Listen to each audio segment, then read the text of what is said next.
इस इजलास के सदर मोहतरम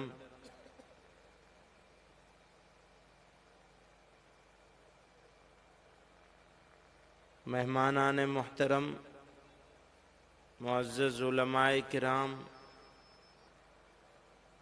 अराकीन जमीयत और बुज़ुर्गों और भाइयों,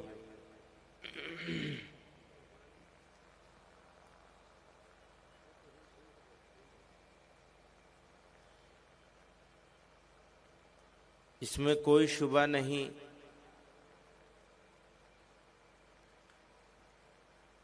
कि मौसम का मिजाज,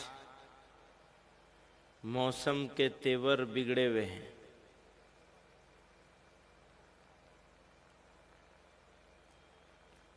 एक ख़ास किस्म की हवा चलाने की कोशिश की जा रही है,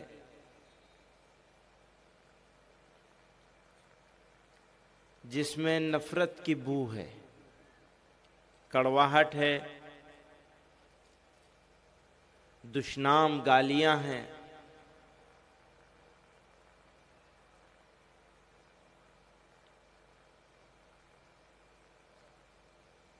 और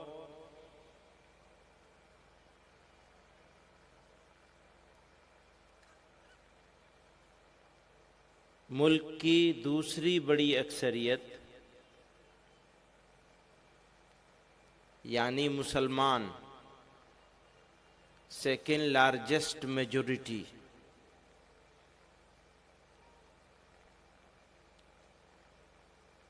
एक छोटा सा तबका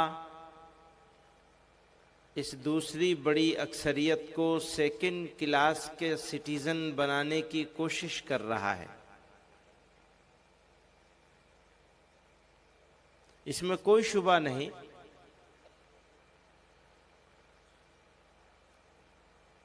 कि बात का बतंगड़ बनाया जा रहा है। इसमें भी कोई शुबा नहीं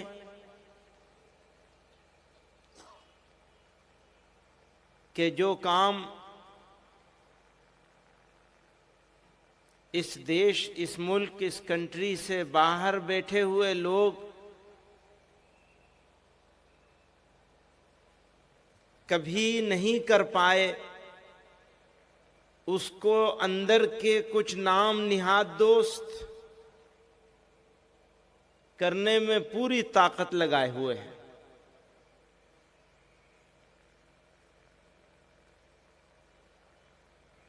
ये भी सही है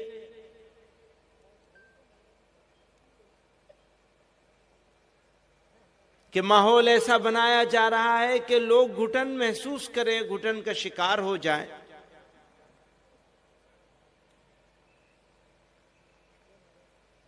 लेकिन मैं तस्वीर का दूसरा रुख देख रहा हूं। ये सारी बातें सही हैं, दुरुस्त हैं, पर मुझे तस्वीर का एक दूसरा रुख भी नजर आता है, जिसको छुपाया जाता है, जिसको बताया नहीं जाता है, जिसको दिखाया नहीं जाता है।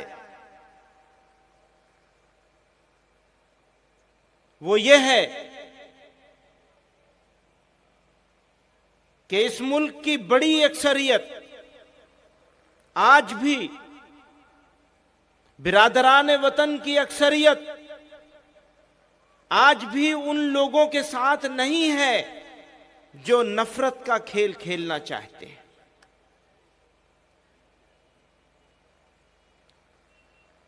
हां, मैं ये भी कहना चाहता हूं कि वो खुदा वो दिन न लाए कि जब इन छोटे थोड़ी तादाद में लोगों के ख्यालात के हमनवा मुल्क की बड़ी अक्सरियत बन जाए। अगर खुदा न खास्ता ऐसे हालात पैदा करने में ये लोग कामयाब हो गए तो फिर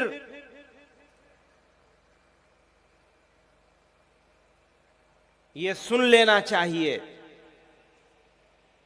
कि गीदड़ की 100 साल की जिंदगी से शेर की एक दिन की जिंदगी बेहतर होती है। नारे तकबीर। ये मुझे दीजिए, मुझे दीजिए। पहले ही बहुत लगा लिया आपने, खिलाफ वर्जी करते हैं। यहां लाइए ना, मुझे दे दीजिए।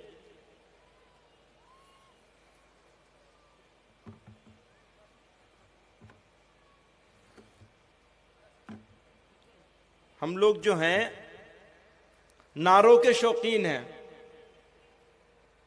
क्योंकि नारे लगाने में कुछ खर्च नहीं करना पड़ता, बस चिल्लाना पड़ता है, उसी में खुश हो जाते हैं।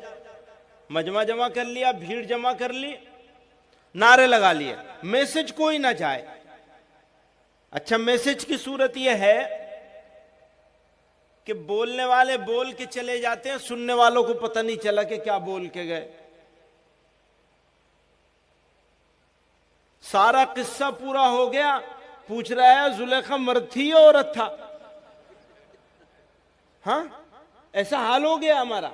हम तो छोटे छोटे, अगर 100-200 लोग होते हैं, वहां भी बात कहने के बाद कभी पूछ लेते हैं, अच्छा ये बताओ क्या कहा था हमने, तो पता ही नहीं होता किसी को क्या कहा था। पूरी कौम को एक जज्बाती और इमोशनल कौम बना दिया गया है। क्यों? इसलिए कि अगर जज्बाती बात नहीं होगी तो एक्शन प्लान देना पड़ेगा।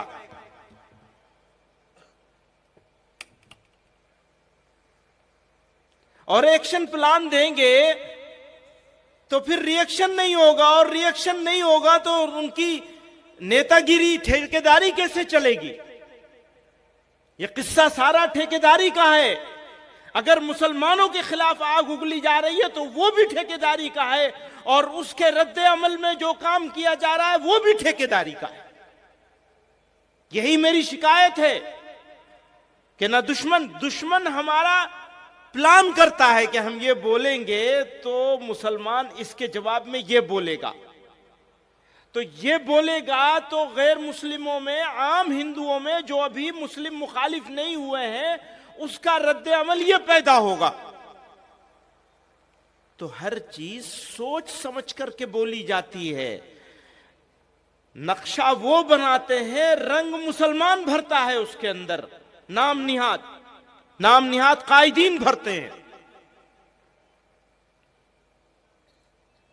मुझे अपने दोस्तों से यह कहना है, आपसे यह कहना है, जमीयत उलमा से वाबस्ता खुद्दाम से यह कहना है, दीनदार हलकों से यह कहना है, याद रखिएगा, कायदाना किरदार भीड़ें नहीं अदा करती।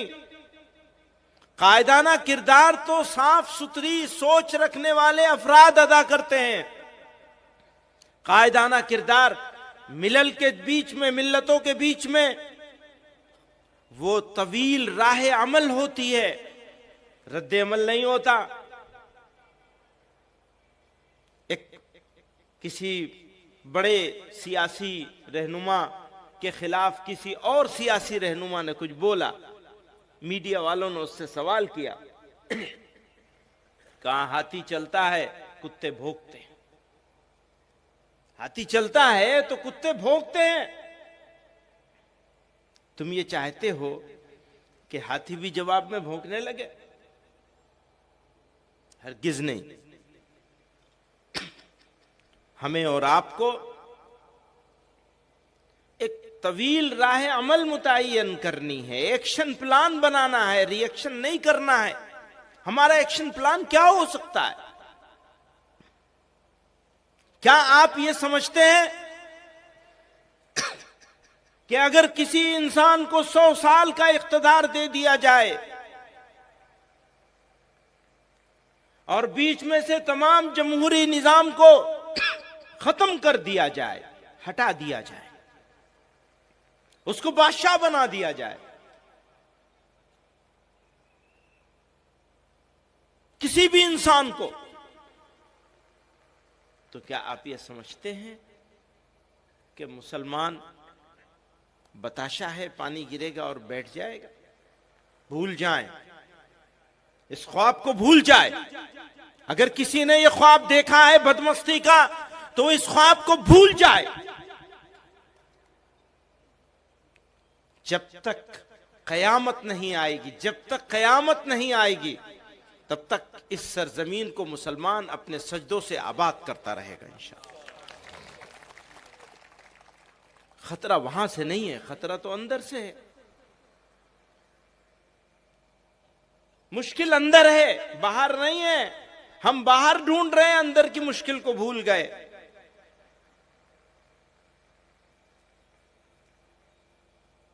मेरी बात को, मेरी गुफ्तगू को इनके नारों ने भटका दिया और मेरी कौम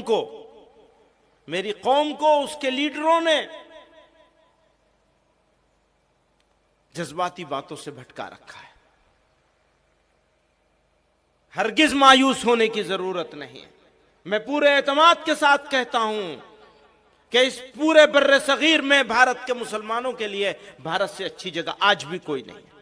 पूरे एतमाद के साथ कहता है। खराब हालात, सब खराबियों के बावजूद खराबी है, हो सकता है और भी बढ़े। तुम ये समझते हो कि तुम ईमान वाले होगे और तुम्हारा इम्तिहान नहीं लिया जाएगा? क्या तुम ये समझते हो? कुरान कह रहा है।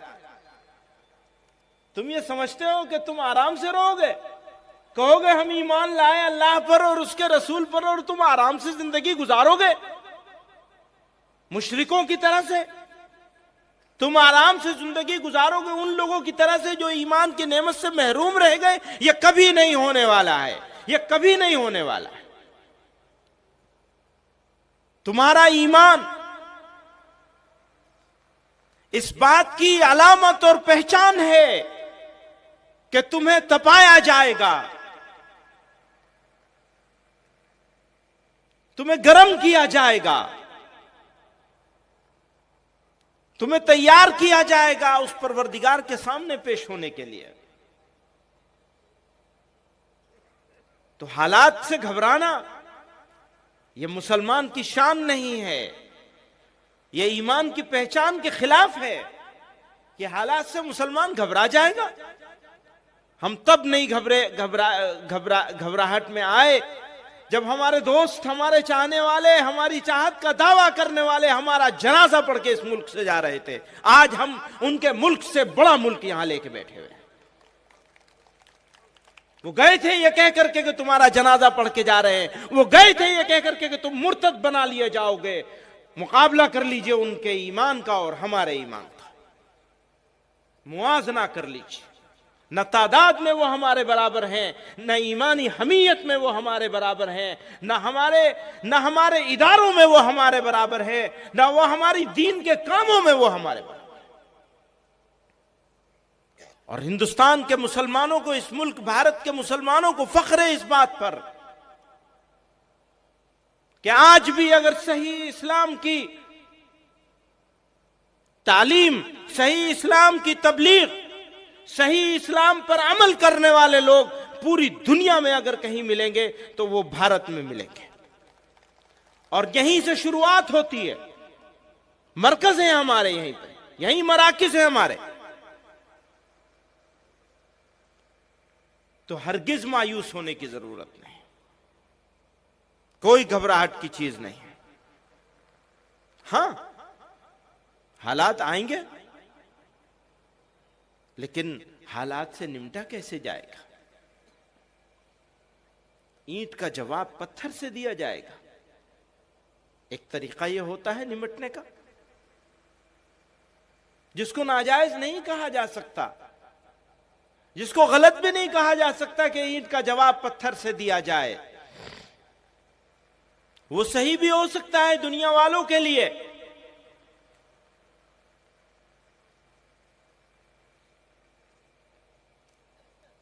लेकिन जरा आइए और अब से 1400-1500 साल पीछे चलिए, वापस जाइए, और जिन पर हमारा सब कुछ कुर्बान,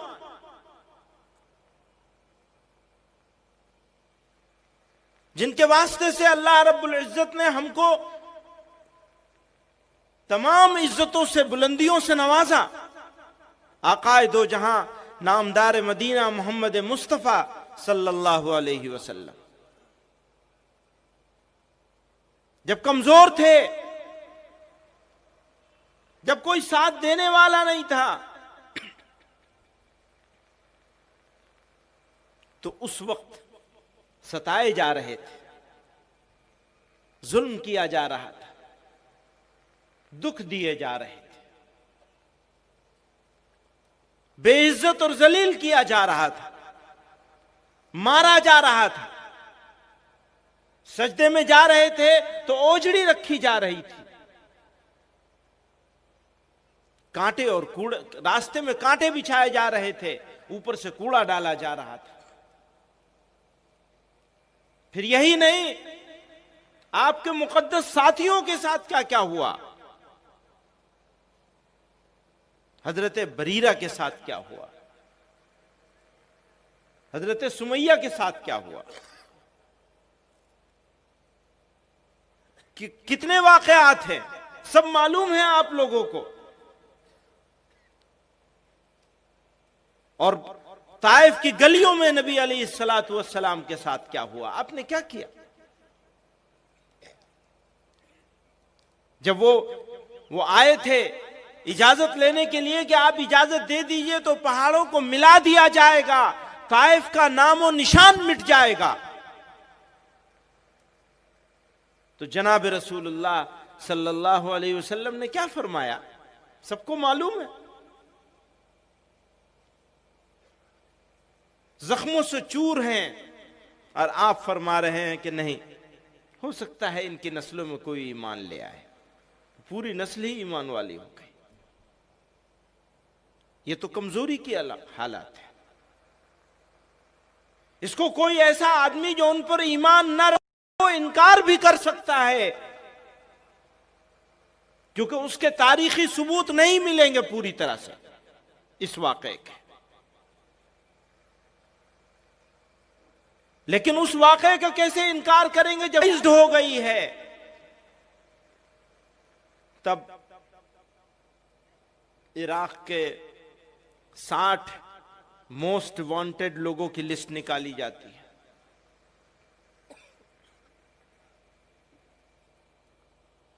झूठ बोल करके, केमिकल वेपन्स का नाम लेकर हमला किया जाता है। दुनिया की सारी बड़ी ताकतें इकट्ठे होकर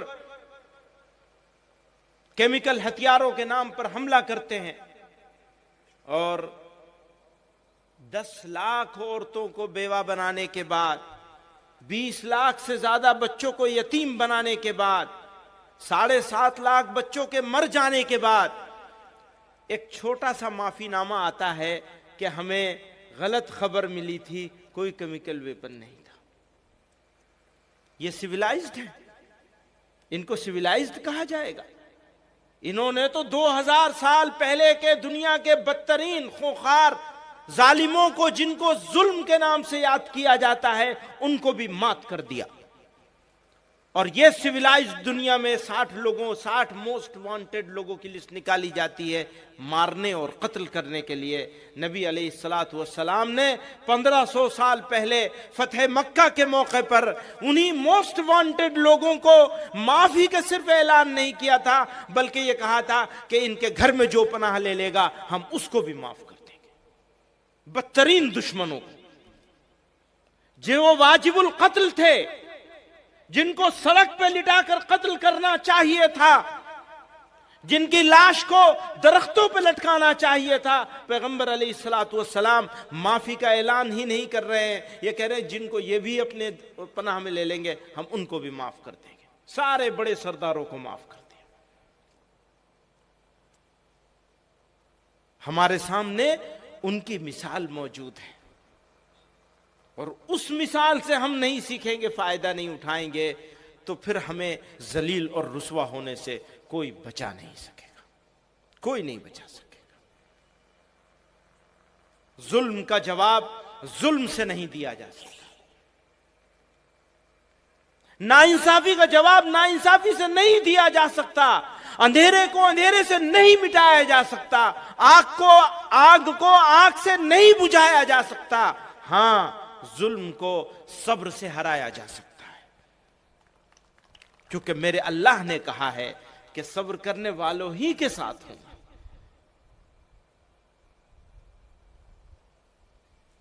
और जब वो किसी के साथ हो जाएंगे तो उसे कोई हरा सकेगा, कोई जुल्म कर सकेगा?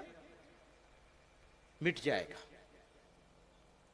मुश्किल यही है कि हम ईंट का जवाब पत्थर से देने के लिए तैयार किए जा रहे हैं। हां, आज भी पूरे फख्र के साथ हम ये कह सकते हैं कि भारत का मुसलमान, इंडियन मुस्लिम्स जुल्म को बर्दाश्त कर रहे हैं, जुल्म का जवाब देने के लिए अपने हाथ से कुछ नहीं कर रहे। यह भी सही है। मैं सिर्फ यह बताना चाहता हूं कि सब्र करना बुज़दिली नहीं है, सब्र करना तो ताकत की अलामत है। पहलवान वो जो अपने गुस्से को पी जाए, बर्दाश्त कर ले। तो हमें हालात का डटकर मुकाबला करना है सब्र के साथ, ताकि अल्लाह ताला की नुसरत, उसकी ताईद हमारे साथ आ जाए। और ये जो मुट्ठी भर लोग हैं, ये नाकाम हो जाएं, ये रियल इश्यूज से लोगों की अटेंशन डाइवर्ट करने के लिए, तवज्जो हटाने के लिए मुसलमानों को एज ए टूल यूज कर रहे हैं। अब फैसला तो आप ही को करना है कि टूल बनना है या उनके इरादों को और उनकी साजिशों को नाकाम कर देना। आप इंसानों के बीच में जात के नाम पर तफरीक करते हैं। आपने ऊंच नीच का पाठ पढ़ाया हुआ है। आपने किसी को ऊंचा बना रखा है, किसी को नीचा बना रखा है। और अब उसी नफरत के खेल को आप मुसलमानों के साथ सर थोपना चाहते हैं। मुसलमान इंशाअल्लाह आपकी साजिश को नाकाम कर देगा। मेरे भाइयों बुजुर्गों, ये एक बात थी। दूसरी बात मैं करना चाहूंगा मदारिस और मकातिब के हवाले से, मुख्तसर 2 लफ्जों में।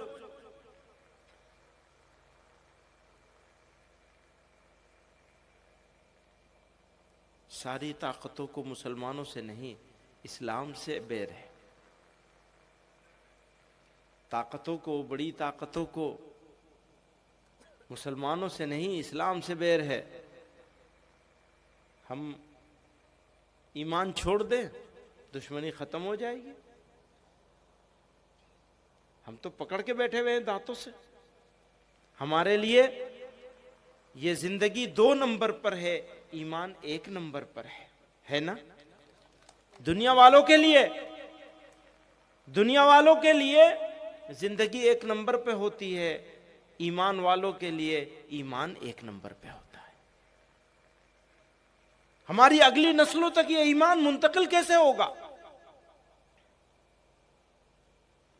मौलाना यासीन साहब कह रहे थे, इस्लामी माहौल में असरी तालीम, यकीनन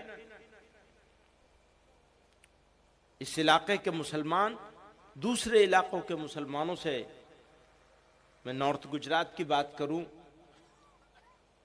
तो ज्यादा समझदार हैं, ज्यादा हैसियत वाले हैं, ज्यादा बाशऊर हैं, दीनी हमीयत भी रखते हैं। तो किसी बाहर की मदद की जरूरत नहीं। आप लोग इरादा कर लेंगे तो इंशाअल्लाह इस्लामी माहौल में असरी तालीम के बहुत सारे इदारे थोड़े से दिनों में आप लोग कायम कर सकते हैं और कामयाब करके चला भी सकते हैं। बस इरादा करने की देर है। याद रखिए, जो सरमाया तालीम पर लगाया जाएगा वो खर्चा नहीं है, वो इन्वेस्टमेंट है। अगर हम अपनी नस्लों पर इन्वेस्ट नहीं कर सकते तो फिर किस चीज पर इन्वेस्ट करेंगे? काहे पे इन्वेस्ट करेंगे? मकान पे, गाड़ी पे, खाने पे? ये इन्वेस्टमेंट है। मकान पर जो लगाया वो इन्वेस्टमेंट नहीं है, वो खर्चा है। गाड़ी पर जो लगाया वो इन्वेस्टमेंट नहीं है, खर्चा है। हां, बिजनेस में जो लगाते हैं वो इन्वेस्टमेंट होता है। बिजनेस पे लगाया हुआ पैसा इन्वेस्टमेंट होता है, लेकिन उससे बड़ा इन्वेस्टमेंट अपनी बच्चियों और बच्चों की तालीम पे लगाए जाने वाला सरमाया है। हरगिज उसको नजरअंदाज नहीं करना चाहिए। और अपना गैर कुछ नहीं होता। अगर किसी स्कूल में कोई बच्चा बच्ची पढ़ रहा है, किसी भी स्कूल में पढ़ने जा रहा है, तो फिर हमको उसकी मजहबी तालीम का इंतजाम करना हम लोगों की जिम्मेदारी है। और अगर हम वो इंतजाम नहीं कर सके तो कयामत के दिन हमारा दामन पकड़ा जाएगा, बच नहीं सकेंगे। इससे बात सिर्फ नहीं बनेगी कि जी स्कूल नहीं बना सके थे, स्कूल नहीं बना सके थे, मकतब बनाने से किसने रोका था? मोहल्ले मोहल्ले, गांव गांव, इलाके इलाके मकातिब का जाल फैल जाना चाहिए और उसके ऊपर घुटने टेक के ताकत लगा देनी चाहिए। कोई मोहल्ला, कोई घर ऐसा नहीं बचे जहां 2 घर भी हों तो हमारा मकतब का निजाम होना चाहिए। एक्सीलेंस, तालीम में एक्सीलेंस, ये बहुत ही जरूरी है। और तालीम में एक्सीलेंस पैदा करने के लिए, सलाहियत पैदा करने के लिए बच्चों की बचपन से तरबियत करनी होगी। देर तक जागना, बड़ों का देर तक जागना और देर तक सोना, ये कामयाबी के लिए सबसे बड़ा स्पीड ब्रेकर है। जल्दी सोना, जल्दी उठना, ये निहायत जरूरी है। और मुसलमानों के इलाकों में पता नहीं, यहां तो शायद ऐसा होता नहीं होगा, लोग जल्दी सोते होंगे, जल्दी उठते होंगे, लेकिन मैं जो देखता हूं मुसलमानों का हाल, तो जब कामयाब अक़वाम अपने आधे से ज्यादा काम निपटा चुकी होती हैं तो मुसलमान नौजवान की सुबह होती है। फिर मैं नौजवानों से यह कहना चाहूंगा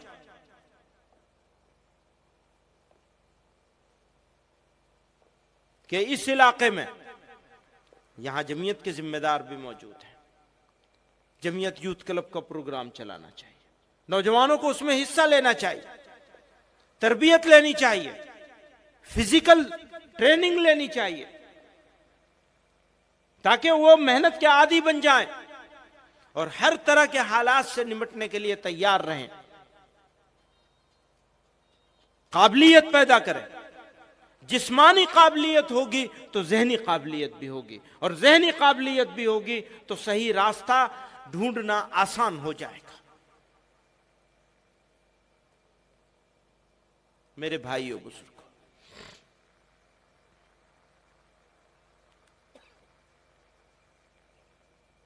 हम मुसलमान हैं, रमजान की आमद है। अगर हम रमजान का जिक्र न करें तो बात अधूरी रह जाएगी। अल्लाह ताला ने हमें शाबान तक पहुंचा दिया। दुआ करनी चाहिए कि परवरदिगार आलम कबूलियत के साथ, आफियत के साथ रमजान तक पहुंचा दे और हमें उसकी नेमतों से माला माल कर दे।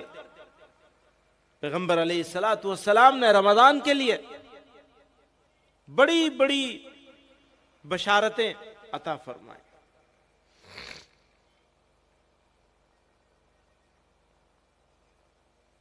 कि रोजेदार को 2 मर्तबा लज्जत मिलेगी, एक रोजा खोलते वक्त की लज्जत होगी और एक वहां की लज्जत होगी।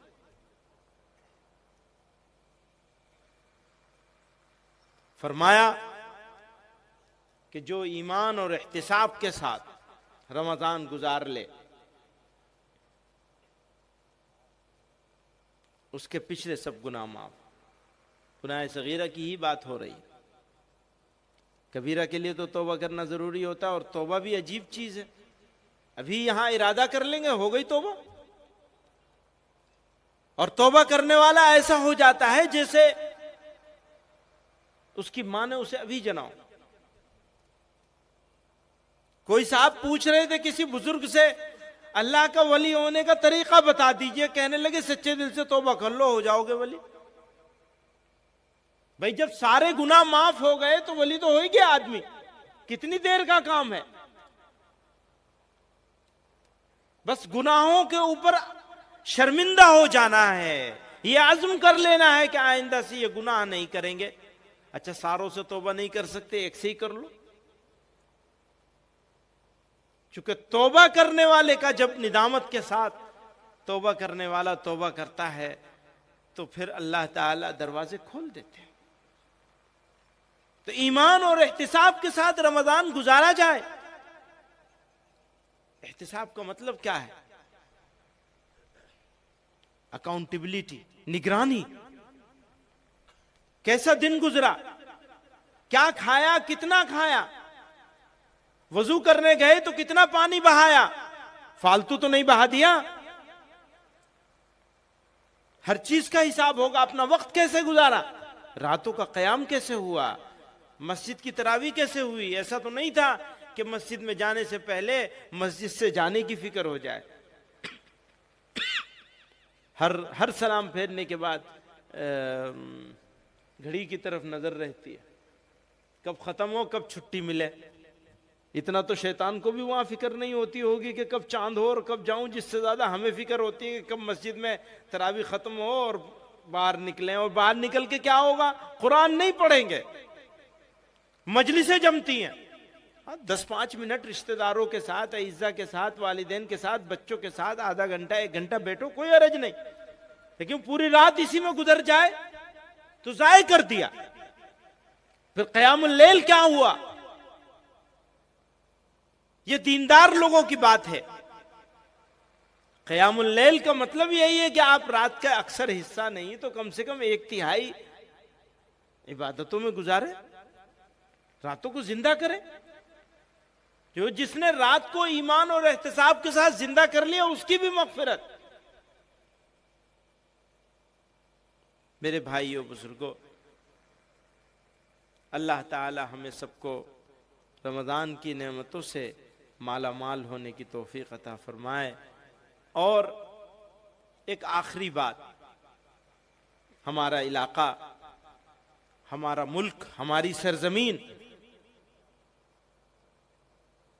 बहुत सारे काम ऐसे होते हैं जो हम जब तक जिंदा रहेंगे तब तक करेंगे। नमाज पढ़ेंगे, कुरान पढ़ेंगे, नेकी का काम करेंगे, किसी की खिदमत करेंगे, किसी यतीम का हाथ पकड़ेंगे, किसी बेवा की मदद करेंगे। जिंदा रहेंगे, करेंगे, मर जाएंगे, खत्म हो जाएगा।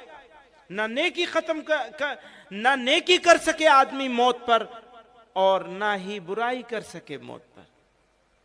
जो नेकी करेंगे जिंदगी में करेंगे, लेकिन कुछ नेकियां ऐसी होती हैं जिनका सवाब मरने के बाद भी मिलता है। जैसे किसी को पढ़ा देना, किसी को नेक काम बता देना, सिखा देना, जिसको दावत और तबलीग के हजरात करते हैं, लोगों को नेकी की दावत देते हैं।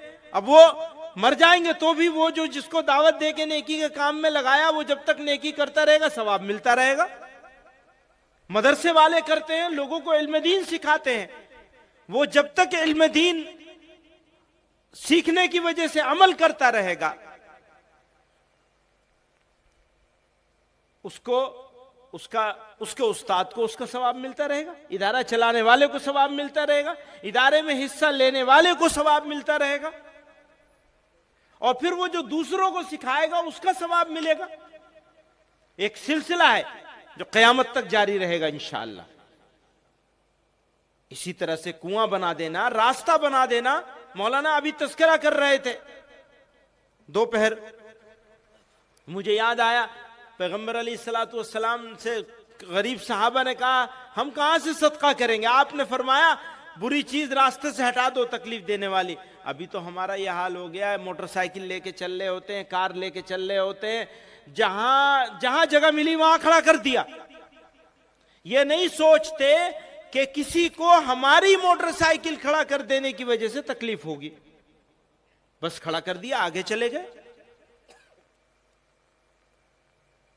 अगर हम ये नियत करें कि हम इसको ऐसी जगह खड़ा करेंगे जहां किसी को तकलीफ नहीं होगी, चाहे थोड़ा सा हमें आधा मिनट आगे पीछे करके खड़ा करना पड़े, तो यही सदका हो जाएगा हमारी तरफ से।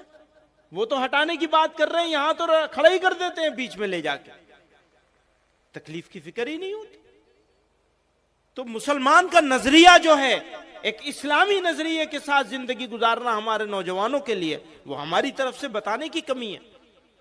अगर हम ठीक से इसे बताते रहें, बार बार याद दिलाते रहें, तो कोई सवाल नहीं है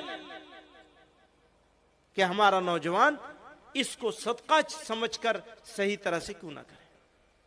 मैं सदक़े जारिया की बात कर रहा था। मैंने मौलाना से भी कहा है कि अगले आने वाली बरसात में इस इलाके में जहां जहां भी हमारे पास मौका मिलेगा, हम अपने घर में, अपने घर के बाहर, अपने इदारों में, अपने स्कूलों में, अपने मदरसों में, अपने कॉलेजों में, जहां जहां जगह मिलेगी हम दरख्त लगाएंगे। वो भी सदक़े जारिया है। उस दरख्त से जिस जिसको फायदा होगा, किसी को साए का फायदा होगा, माहौलियात इन्वायरमेंट को फायदा होगा, लगाने वाले को, उसके पालने वाले को, उसकी निगहदाश्त करने वाले को, उसके मरने के बाद भी उसमें से हिस्सा मिलता रहेगा इंशाअल्लाह। मैं आखिर में इस जमीयत उलमाए पट्टन, ये जो सिद्धपुर है, तो सिद्धपुर में एक चीज तैयार होती है, बड़ी मशहूर है, सारे हिंदुस्तान में यहीं से जाती है, बस पूरे भारत में, बल्कि पूरी दुनिया में। वो जो इसबगोल की भूसी होती है, किस काम आती है वो? इसबगोल की भूसी किस काम आती है? जो अटक होती है ना पेट की, उसको दूर करने के काम आती है। आपका यह इजलास इंशाअल्लाह मुल्क की अटक को दूर करेगा, इंशाअल्लाह करेगा ना। ये इलाका, ये नॉर्थ गुजरात का ये इलाका अपने नौजवानों के अज़्म से, बुजुर्गों की रहनुमाई में मुसलमानों की एक ऐसी नस्ल तैयार करेगा। मुझे बहुत खुशी है इस बात पर कि भारत स्काउट एंड गाइड का प्रोग्राम निहायत उम्दा तरीके से, जितनी मेहनत हम जमीयत उलमा के हमारे साथियों ने यहां पर की है, पूरे भारत में दूसरी किसी जगह हमारे जमीयत के साथियों ने ऐसी मेहनत नहीं की है माशाअल्लाह। मैं मुबारकबाद देता हूं इस इलाके की जमीयत के जिम्मेदारों को। इसी वजह से मुझे यह उम्मीद है कि यह इलाका, नॉर्थ गुजरात का यह इलाका इंशाअल्लाह मुस्तकबिल करीब में भारत के मुसलमानों का सरों का ताज बनेगा इंशाअल्लाह। आपसे उम्मीद है, बहुत उम्मीदें हैं आपसे, और ये उम्मीदें पूरी होंगी नौजवानों के हौसले से, अज़्म से, जोहद मुसलसल से, न थकने वाले सफर से। एक ऐसा सफर जिसमें थक कर कभी बैठा नहीं जाएगा। हमारे हजरत रहमतुल्लाह अलैह से किसी ने कहा, हजरत आप बूढ़े हो गए, एक्सीडेंट हो गया, चलना मुश्किल है, ये है वो है, आपको तो आराम करना चाहिए। फरमाया, मियां आराम तो अब कब्र में ही मिलेगा। तो मुसलमान को आराम तो कब्र में ही मिलेगा। यहां के आराम को, राहत को तज दें।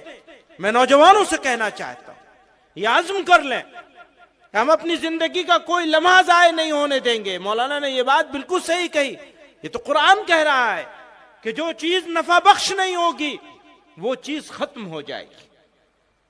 क्या ऐसा हो सकता है कि मुसलमान खत्म हो जाए? नहीं हो सकता। मुसलमान अपने नफे को बढ़ा देगा, और नफे को बढ़ा देगा तो दुनिया मुसलमानों के पैर धो धो के पिएगी इंशाअल्लाह। व आखिर दावाना अनिल हम्दुलिल्लाह।